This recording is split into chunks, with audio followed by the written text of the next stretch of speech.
Olá, queridos amigos e irmãos, bem-vindos ao terceiro vídeo da nossa série sobre a natureza humana de Cristo. Não esqueça de fazer sua inscrição aqui no canal e clicar no sininho para ser avisado quando o próximo vídeo for publicado, tá bom? Eu reforço também que é muito importante que você acompanhe esta série na sequência. Então, se você ainda não assistiu aos vídeos anteriores, clique no link que está aqui na descrição do vídeo e assista. Mas, se você já assistiu aos vídeos anteriores, então vamos avançar no nosso estudo. Bom, eu terminei o vídeo anterior compartilhando algumas reflexões que resultaram dos meus estudos. Eu havia pensado em que, apesar de ser como nós, Cristo precisava ter algo melhor do que nós, pois nós precisávamos não apenas de um modelo para copiarmos, mas de um Salvador para nos resgatar. Portanto, em que aspectos Cristo seria igual a nós? E em que aspectos ele seria diferente de nós? E essa diferença não representaria para ele uma vantagem em relação a nós, tornando Cristo um exemplo limitado e, portanto, impossível de ser seguido? Eu gostaria de fazer um apelo a você que me assiste. Pode ser que você tenha uma compreensão diferente da minha em muitos aspectos e tudo bem por isso. O meu convite é que você examine, avalie, reflita no conteúdo dos vídeos, na argumentação, na lógica do raciocínio, nas bases teóricas que alicerçam as afirmações. Se os argumentos não fizerem sentido para você, tudo bem, eu entendo. Mas não deixe de examinar e avaliar o conteúdo dos vídeos, combinado? Eu estou fazendo esse apelo porque, a partir desse momento, vou fazer uma análise um pouco mais profunda de minha compreensão relacionada à seguinte questão. Nós nascemos na condição de pecadores ou nos tornamos pecadores apenas quando decidimos voluntariamente pecar? O pecado ele envolve apenas os nossos atos exteriores ou é algo mais profundo do que isso? A transgressão da lei, o ato pecaminoso em si é o problema ou é apenas o sintoma, o efeito do problema? Bom, vamos começar do começo. Vejamos o que a Bíblia diz a respeito da concepção de Cristo. Ora, o nascimento de Jesus Cristo foi assim, que estando Maria, sua mãe, desposada com José, antes de se ajuntarem, achou-se ter concebido do Espírito Santo.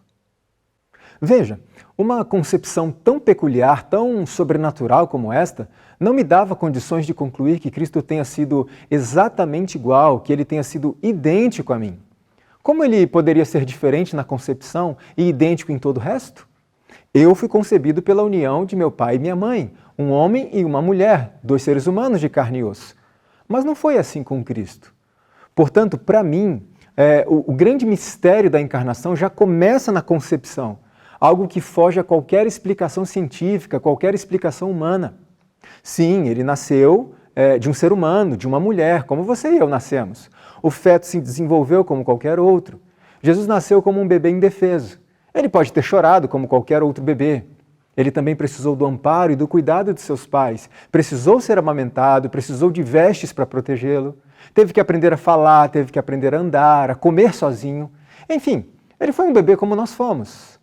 Mas e a outra parte? E a concepção do Espírito Santo não deve ser levada em conta? Isso não faz nenhuma diferença?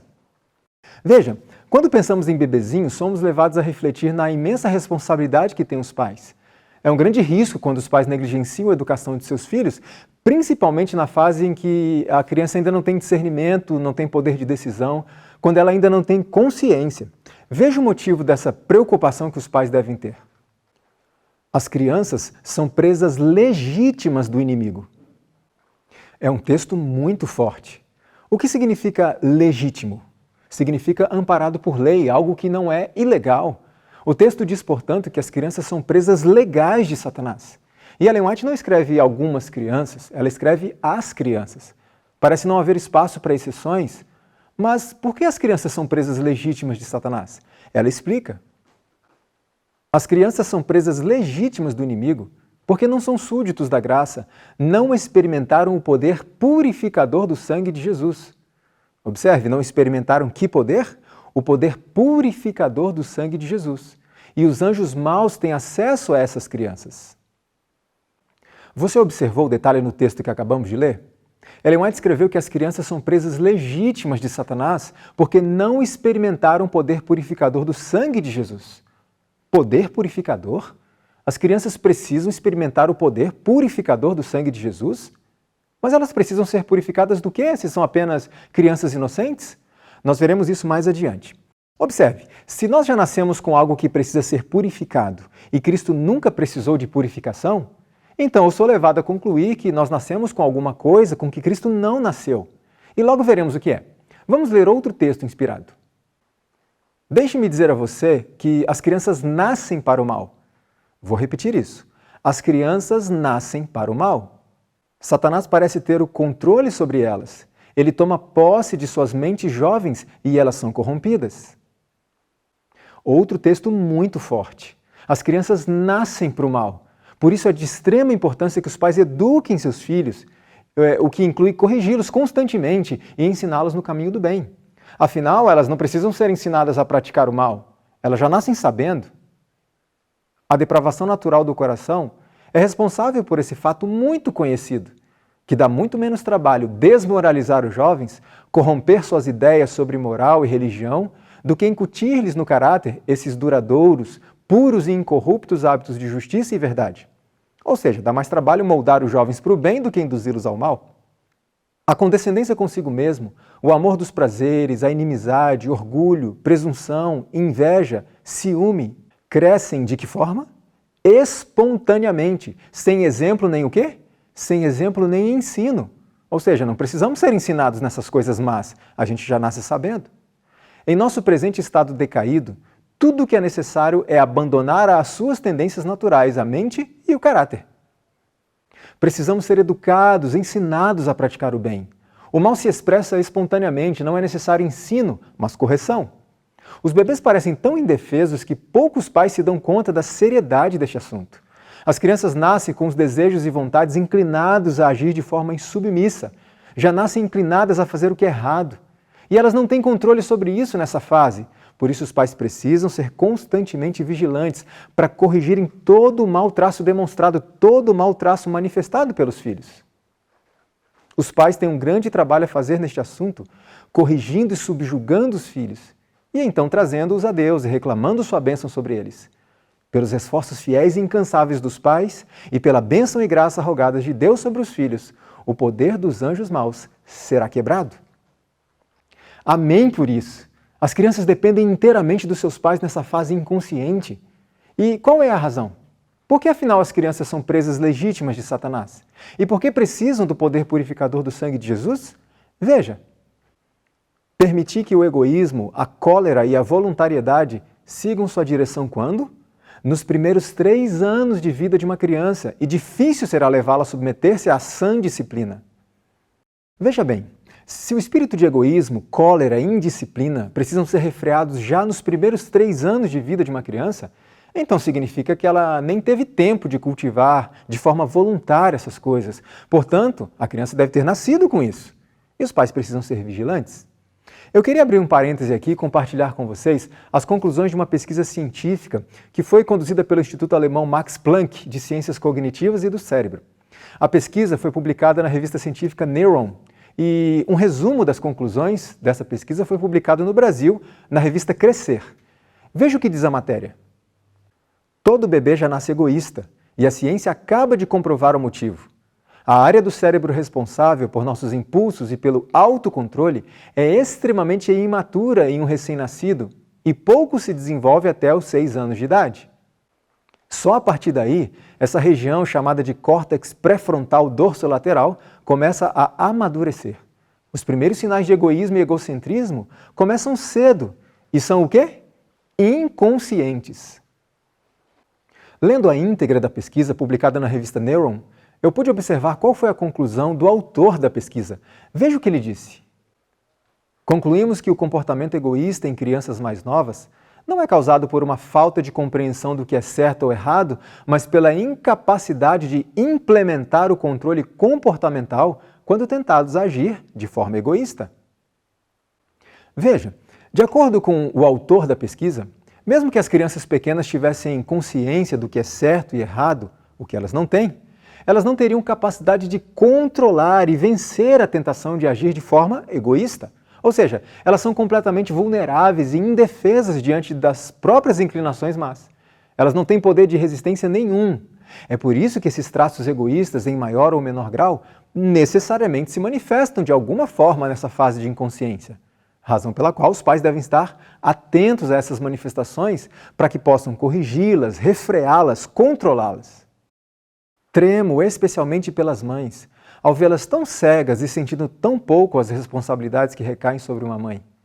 Vem Satanás trabalhando numa criança obstinada de até mesmo quantos anos? De até mesmo poucos meses de idade. Veja, irmãos, um bebê de poucos meses de idade já manifestando obstinação e precisando ser controlado. Agora veja que declaração forte Ellen White faz em relação ao bebê. Cheio de maligna paixão, Satanás parece estar tomando posse absoluta. Um bebê cheio de maligna paixão com poucos meses de idade? Como esse bebê aprendeu e cultivou isso com tão pouco tempo de vida? Na verdade, ele não aprendeu, muito menos teve tempo de cultivar. Ele já nasceu assim. E é importante ressaltar que toda criança está à mercê de suas próprias inclinações más. Elas não têm ainda o exercício da vontade consciente e elas precisam ser constantemente corrigidas e controladas pelos pais. Então fiquei pensando, se Jesus nasceu com uma natureza humana idêntica à minha, sem nenhuma peculiaridade, sem nenhuma diferença, então ele necessariamente teria nascido como presa legítima de Satanás, carente de poder purificador para si. Necessariamente teria nascido com o egoísmo, a cólera, a paixão maligna em si. E ao se manifestarem tais traços, uma vez que nenhuma criança tem controle sobre isso e está à mercê de suas próprias inclinações, Jesus teria sido corrigido, refreado, controlado por seus pais. Mas tudo isso me pareceu muito improvável e até bastante estranho ao pensar em Jesus. Me permita enfatizar uma coisa, meus estudos não me conduziram à ideia de que as crianças são demônios encarnados. A Bíblia deixa muito claro que os filhos são herança e uma maravilhosa recompensa dada pelo Senhor aos pais. São chamados bem-aventurados, ou seja, são felizes aqueles que têm filhos. Há crianças que, ao olharmos para elas, vemos amabilidade, gentileza, mansidão, bondade. Como se diz na linguagem popular, verdadeiros anjinhos. Só que essa é uma visão subjetiva, fundamentada na nossa percepção daquilo que vemos, ou seja, fundamentada no aspecto exterior. Mas Deus vê o coração. E Ele nos revela que por mais que uma criança seja bondosa, gentil, doce e amável, ela tem em seu coraçãozinho o espírito de egoísmo, que sempre se manifesta de alguma maneira e precisa ser corrigido e refreado. O que entendo, portanto, é que o pecado fez com que nascêssemos com uma herança de egoísmo e inclinação para aquilo que é errado. E não temos controle sobre isso nessa fase da infância. Os pais precisam vigiar e orar sobre seus filhos para serem capazes de refrear esse espírito mau com firmeza, sabedoria e amor. Veja, eu conheço pais cujos filhos nasceram no campo, foram criados longe das más influências deste mundo, sem televisão, sem internet, sem celular. Os pais têm seguido as instruções do Senhor desde as influências pré-natais. E mesmo assim essas crianças manifestam, vez ou outra, um espírito de egoísmo, um espírito de ira e até mesmo um espírito de competitividade. Onde elas aprenderam essas coisas? Mas Deus tem auxiliado esses pais no trabalho de corrigir, refrear e controlar esse espírito. Deus tem auxiliado esses pais no trabalho de moldar o caráter dessas crianças. Veja o que mais o Espírito de Profecia diz a respeito. O egoísmo está embutido em nosso próprio ser. Chegou a nós como o quê? Como herança. E foi acalentado por muitos como um tesouro precioso. Ellen White deixa claro que o egoísmo é cultivado por muitas pessoas, mas ela também deixa claro que esse egoísmo nasce conosco. Nós o recebemos não por prática, mas por herança. Temos por herança tendências para o mal. Isso é uma parte do eu que ninguém precisa fazer. Como eu disse antes, não precisamos ser ensinados a fazer o mal, a gente já nasce sabendo. É uma fraqueza do homem acariciar o egoísmo, pois ele é um traço natural do caráter. O egoísmo é um traço natural do nosso caráter. Então pensei novamente. Se o nascimento de Jesus foi exatamente igual ao meu, então ele necessariamente recebeu essa herança de egoísmo que eu recebi, esse traço natural do caráter que todos nós herdamos. E se for assim, se Jesus nasceu com essa mesma herança com que nascemos, há um grande problema. Veja qual é. O egoísmo é contrário ao espírito cristão. É totalmente o quê? Totalmente satânico em sua natureza e desenvolvimento. O espírito de egoísmo é o espírito de Satanás. Nós nascemos com um espírito egoísta. Portanto, nascemos com um espírito que, em sua natureza, é de Satanás. Eu creio que por essa razão Ellen White declarou que as crianças são presas legítimas de Satanás. Elas nascem com algo que pertence a ele. Creio que por essa razão as crianças necessitam do poder purificador do sangue de Jesus. E diante disso se tornou difícil para mim chegar à conclusão de que o próprio Jesus teria nascido nessa mesma condição. Veja o que a Bíblia afirma. Todos nós também antes andávamos nos desejos da nossa carne, fazendo a vontade da carne e dos pensamentos, e éramos, por natureza, filhos da ira? Qual o significado dessas palavras? Vamos recorrer aos originais? Por natureza significa natureza inerente, origem, nascimento, composição. Filhos significa criança, descendente. Ira significa vingança, punição. Portanto, apesar de se referir diretamente aos que estavam espiritualmente mortos, aos que estavam na prática do pecado e foram resgatados, foram vivificados pela graça de Cristo, Paulo declara, de acordo com os originais, que éramos, antes do novo nascimento, filhos da ira por natureza inerente, por origem, por nascimento, por composição essencial. Ou seja, nós nascemos suscetíveis à condenação. Não somos culpados no sentido de responsabilidade por nascermos nessa condição, mas estamos sujeitos à condenação devido ao espírito de egoísmo com o qual todos nascemos, de acordo com os escritos inspirados. Eu repito, creio que por isso Ellen White declarou que as crianças são presas legítimas de Satanás e necessitam de purificação, pois elas nascem com um espírito que, em sua natureza, é satânico.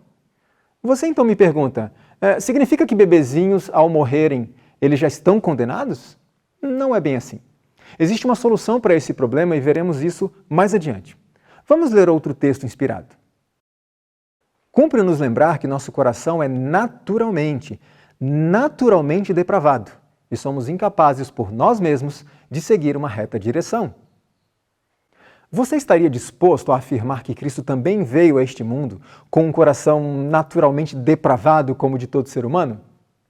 De acordo com Ralph Larson, em seu livro O Verbo se fez carne, o pastor Alonzo Jones realmente afirmou isso na Conferência Geral de 1895, dizendo inclusive que é falsa a ideia de que Cristo era tão santo a ponto de não podermos vê-lo dessa forma, com uma natureza humana depravada. Essa afirmação me causou muita preocupação. Eu não quero forçar as palavras de Jones, talvez ele tenha apenas se expressado mal, ou eu mesmo o esteja interpretando mal. Mas para mim essa afirmação parece dizer que Cristo não era tão santo assim, não era tão santo quanto alguns imaginam. Porém, no meu entendimento, Cristo veio a este mundo como um ente tão santo que qualquer expressão, qualquer palavra ou descrição de nossa parte ainda é pouco para atingir a plenitude da santidade de sua natureza humana. E não estou falando de carne santa. Portanto, eu não posso conceber a ideia de que Cristo tenha nascido com o mesmo coração depravado, com o mesmo espírito de egoísmo com o qual eu, você e todos os outros seres humanos nascemos. Eu vou explicar em maiores detalhes mais adiante o porquê não consigo enxergar as coisas dessa forma. Eu também vou explicar por que isso não representou uma vantagem a Cristo em relação a nós. Muito pelo contrário, foi uma desvantagem. Mas vamos ler outro texto inspirado. O egoísmo é um pecado que destrói a alma. E não é apenas um pecado como qualquer outro. O orgulho, o egoísmo e a cobiça são pecados especialmente ofensivos a Deus. Bom, durante os meus estudos, eu refleti no seguinte: egoísmo é pecado, ok, e um pecado especialmente ofensivo a Deus. Isso estava claro para mim. Ainda que seja um pecado involuntário naquela fase inicial da vida, quando ainda não temos consciência, quando ainda não temos o exercício da vontade consciente, não deixa de ser pecado. Portanto, como o egoísmo é pecado e todos o recebemos como herança, como nós lemos anteriormente, ou seja, nascemos com isso, eu concluo que esta é a razão e o sentido de se afirmar que nascemos na condição de pecadores. Mas temos culpa de termos nascido assim? Como nós podemos ser considerados pecadores antes mesmo de decidirmos pecar? Afinal, Ellen White é muito enfática em declarar que a única definição de pecado é a transgressão da lei. E um bebezinho não pode ser considerado um transgressor da lei sem ter decidido por si mesmo transgredir a lei, certo? Bom, a Bíblia nos traz algumas reflexões. Veja. Mas Deus, não tendo em conta os tempos da ignorância, anuncia agora a todos os homens e em todo lugar que se arrependam. Deus jamais responsabilizaria uma pessoa por algo de que ela nem tem consciência. E se Deus não responsabiliza um adulto pelos seus maus atos cometidos em tempo de ignorância, por que ele responsabilizaria um inocente bebezinho pelo egoísmo com o qual ele nasceu e suas manifestações, ou seja, seus atos egoístas cometidos inconscientemente? Não, Deus não responsabiliza nem o adulto, nem o bebezinho por algo que é inconsciente. Disso eu tenho absoluta certeza. Porém, um detalhe me chamou a atenção. Pense em Guilherme Miller. Quantas vezes ele transgrediu o sábado durante sua vida? Deus o considerou responsável? Claro que não. Miller errou sem saber. Por alguma razão, a luz do sábado não atingiu seu discernimento e não foi por negligência do estudo da Bíblia. Porém, eu faço uma pergunta. O fato de Guilherme Miller ter transgredido o sábado por ignorância fez com que seu ato deixasse de ser transgressão do sábado? Não.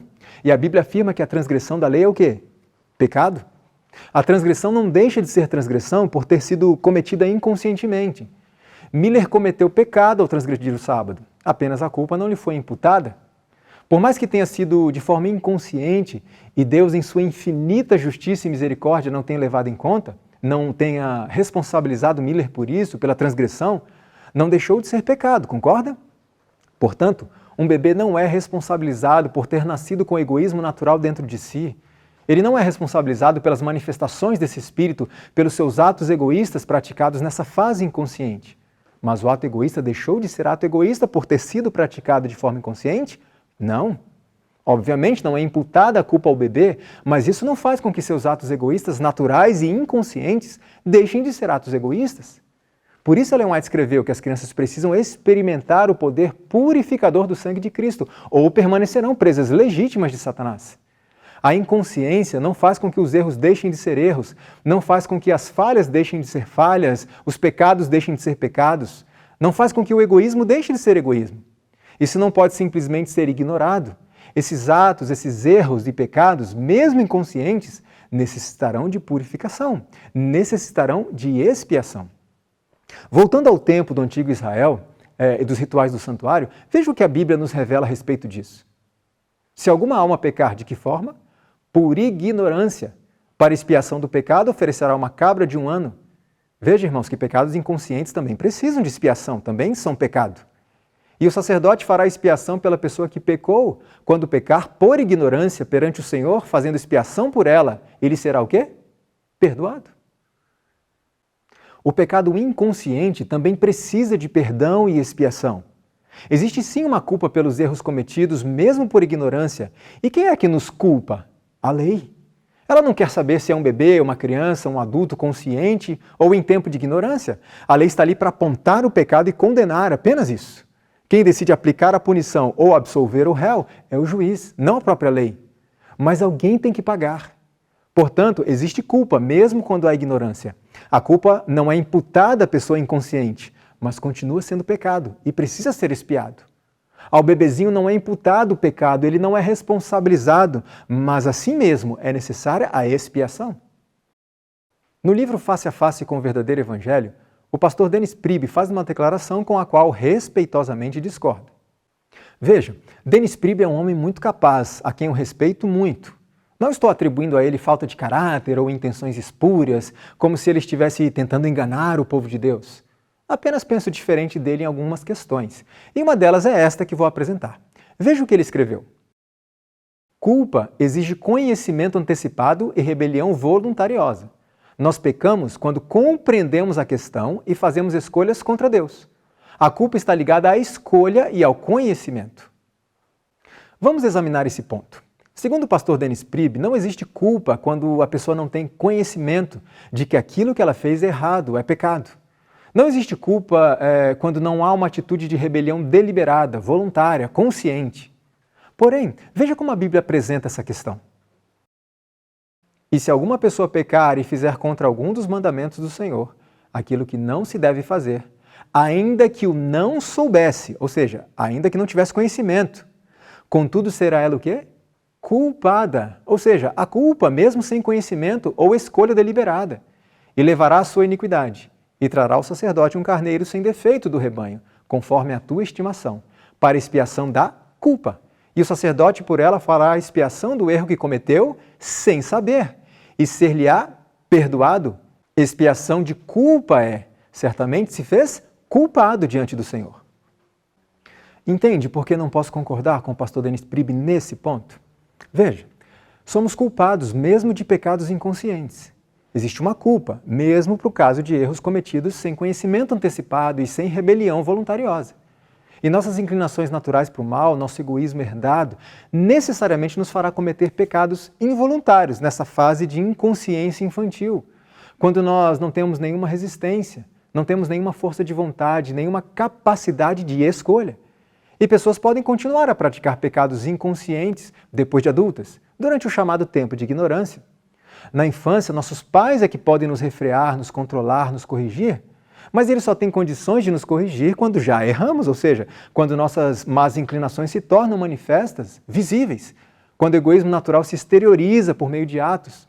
Em outras palavras, nossos pais só nos corrigem porque nos viram errando, ou seja, a correção ela vem depois do erro. Eu quero reforçar um ponto. Essa culpa não nos é imputada, não somos responsabilizados por Deus. Mas esse pecado necessariamente precisará de expiação, de purificação. Por isso, Ellen White escreveu o seguinte: em seus sofrimentos e morte, Jesus fez expiação pelo quê? Por todos os pecados de ignorância, mas não foi tomada nenhuma providência para a cegueira voluntária. Jesus precisou sofrer e morrer também por pecados de ignorância, ou seja, pecados cometidos involuntariamente, sem um elemento de rebelião consciente e deliberada.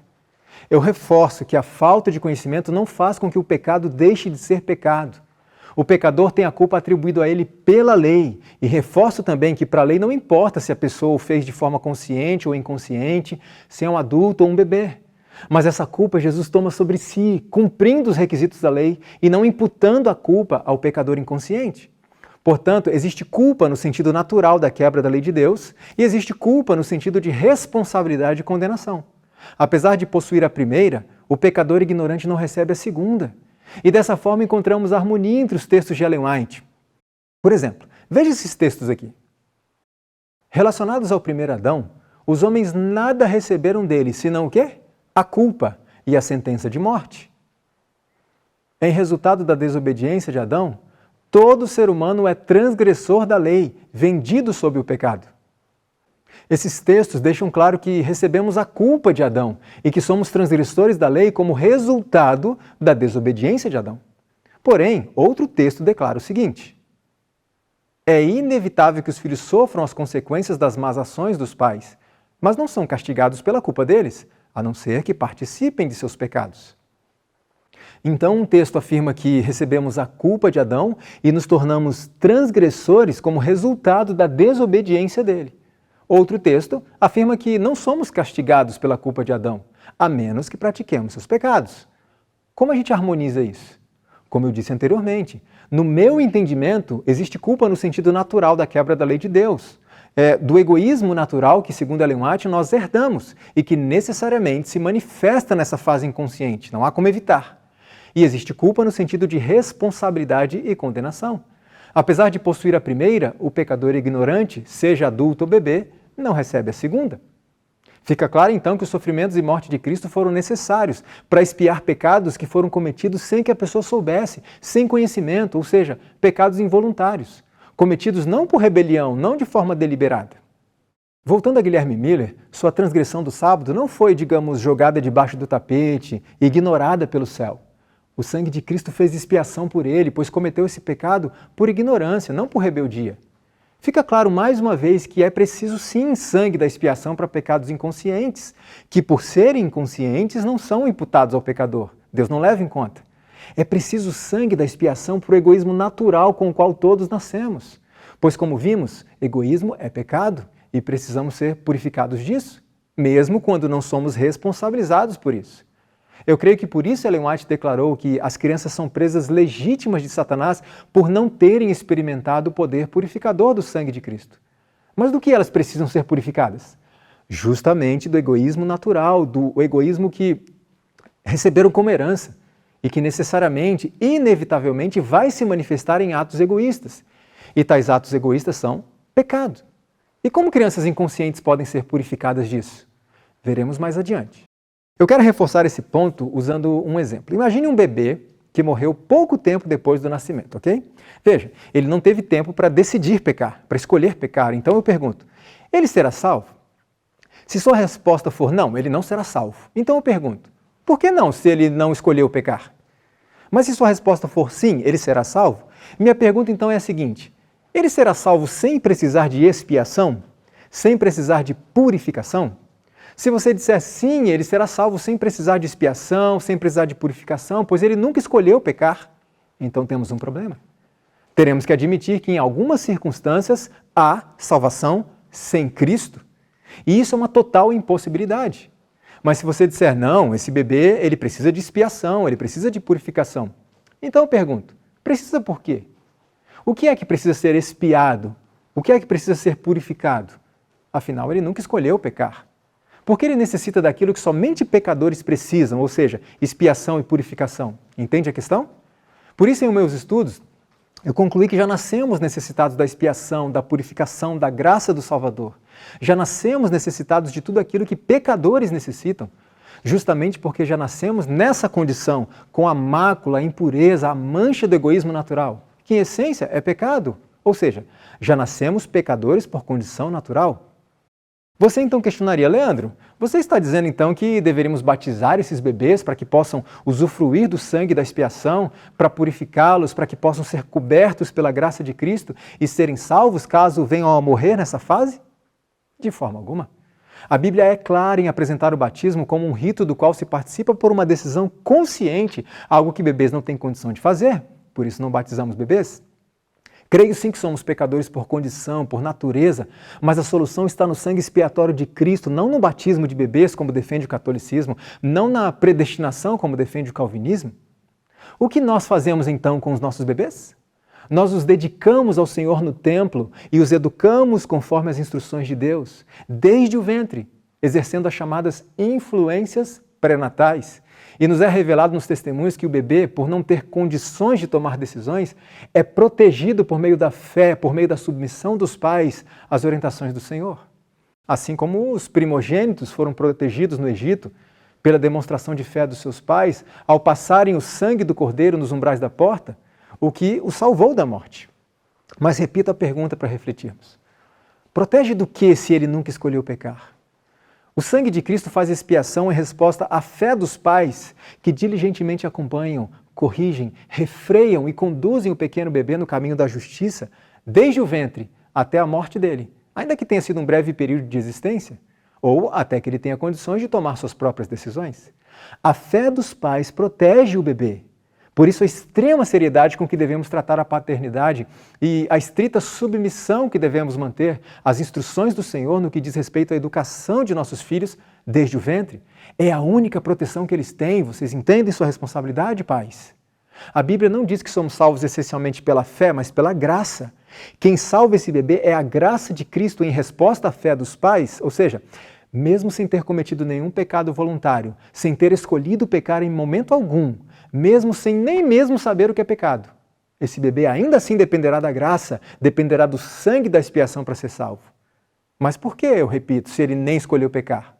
Não será porque, apesar de não ter sido um pecador por escolha, por decisão, por prática voluntária, ele foi um pecador por condição natural?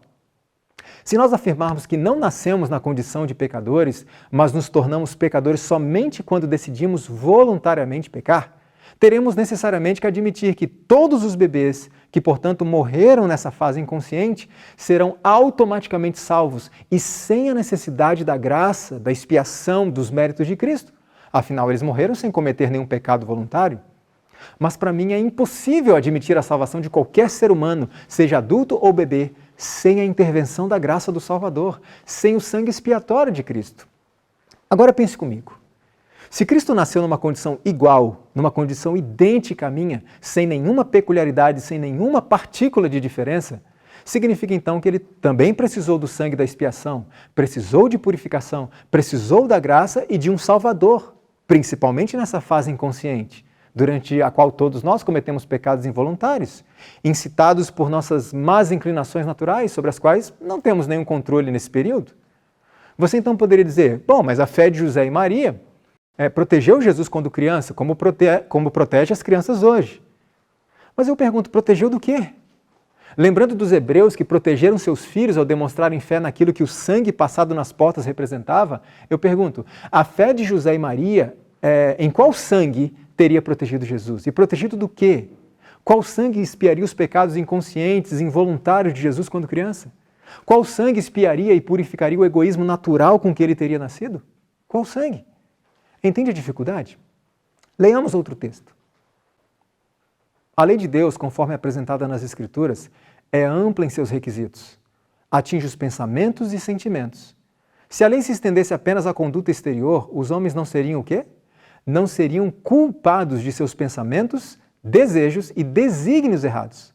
Mas a lei exige que a própria alma seja pura e a mente santa para que os pensamentos e sentimentos estejam de acordo com o padrão de amor e retidão. Veja como isso é profundo. O texto que acabamos de ler nos mostra que há culpa para o caso de pensamentos, desígnios e até desejos errados. E com desejos errados, desejos para aquilo que é mal, todos nós já nascemos. Essa culpa não nos é imputada na fase inconsciente, mas ela precisa de expiação e purificação. Portanto, em essência, a lei não exige apenas uma vida correta no sentido de ausência de atos pecaminosos, ausência da prática do pecado. A lei exige que a própria alma seja pura e isso nenhum de nós tem a oferecer, pois somos contaminados pelo pecado desde o nascimento, ainda que não sejamos responsabilizados durante a fase de inconsciência e o tempo de ignorância.